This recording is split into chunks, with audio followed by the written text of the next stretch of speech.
হরে কৃষ্ণ। আমি আমার ঈশ্বরকে প্রত্যেকদিন ধন্যবাদ জানাই যে হে ঈশ্বর, তুমি আমাকে সনাতনীর গর্ভে জন্ম দিয়েছ।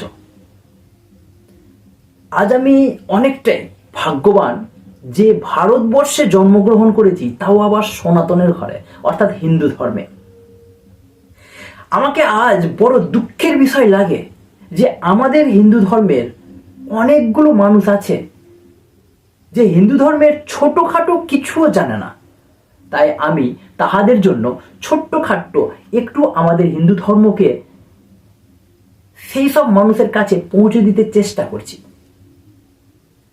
তো প্লিজ, আপনি যদি হিন্দু ধর্মের থাকেন তো অবশ্যই আমার ভিডিওতে লাইক, শেয়ার এবং কমেন্ট করবেন, নিজের বন্ধুদের কাছে শেয়ার করবেন অন্তত।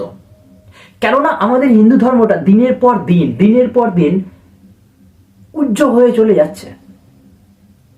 আমরা সকলেই কিন্তু জানি, এখন ইদানিংয়ে আমরা দেখতে পাচ্ছি কি হিন্দু ধর্মটা একটু হাই গ্রোথ করছে, এবং বিশেষ করে 90% হিন্দুর মুখে কিন্তু জয় শ্রীরাম আমরা স্লোগানটা দেখে আসছি।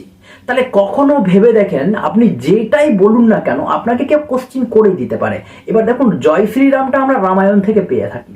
তাহলে রামায়ণ থেকে যদি আপনাকে কেউ কোশ্চিন করে, তাহলে একটা কথা ভাবতে হবে, আপনি হিন্দু হয়েছেন, হিন্দু তো ভাই রামায়ণ পড়তেই হবে। এবার রামায়ণ ফুলগুলো যদি সম্পূর্ণটা পড়ে শেষ না করতে পারেন, তাহলে কিন্তু অনেকগুলো কিছু ভাইটাল কোশ্চিনস হয়, সেই কোশ্চিনগুলো অবশ্যই জেনে রাখুন। তাহলে আমি আপনাদেরকে পুরো রামায়ণ পড়াচ্ছি না, তাহলে স্টার্টিং করছি আজকে নতুন চ্যানেল হিন্দু কুইজ।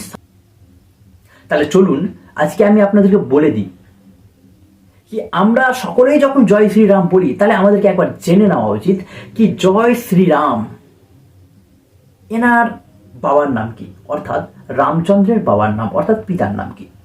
দ্বিতীয় নম্বর কোশ্চিন কি আমরা সকলেই জানি যে রামচন্দ্র অযোধ্যার রাজা ছিলেন, তাহলে সে কোন বংশের রাজা ছিলেন? এই দুটো কোশ্চিন কালকে অবশ্যই অ্যান্সার আমি আপনাদেরকে দিয়ে দেব। এখানে মাল্টিপল চয়েস, নেক্সট যখন আমি ভিডিও বানাবো আপনাদেরকে মাল্টিপল চয়েস দেব, কিছু হিন্টস দেব, লাইভে আসবো।